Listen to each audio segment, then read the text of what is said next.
Welcome to our channel. Today we how to use Apple Watch Series 10 with iPhone, pro tips step by step clearly. To start using your Apple Watch Series 10 with your iPhone, make sure your iPhone is updated to the latest version of iOS. First, turn on your Apple Watch by pressing and holding the side button until the Apple logo appears. Next, bring your Apple Watch near your iPhone. A pairing screen should pop up on your iPhone. Tap Continue on the iPhone screen. You can then choose to pair your watch manually if needed by tapping Pair Apple Watch manually. To proceed, align the watch in the viewfinder on your iPhone screen to complete the pairing. After pairing, you'll be prompted to set up your Apple Watch. Choose to set it up as a new watch or restore it from a backup if you have one. Sign in with your Apple ID when requested. Then, select your preferences for features. Next, check for updates on the Apple Watch by going to the Watch app on your iPhone. Ensure your Wi-Fi and Bluetooth are enabled for optimal functionality. Now, take advantage of the built-in fitness features by setting health and activity goals.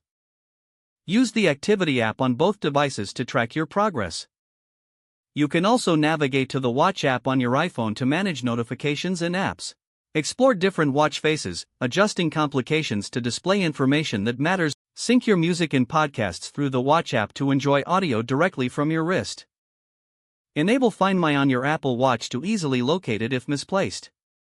Lastly, take a moment to explore the App Store for Apple Watch-specific applications to enhance your experience. By following these tips, you will maximize your use of Apple Watch Series 10 with your iPhone. If the page does not load, refresh the browser or try again in a private or incognito window.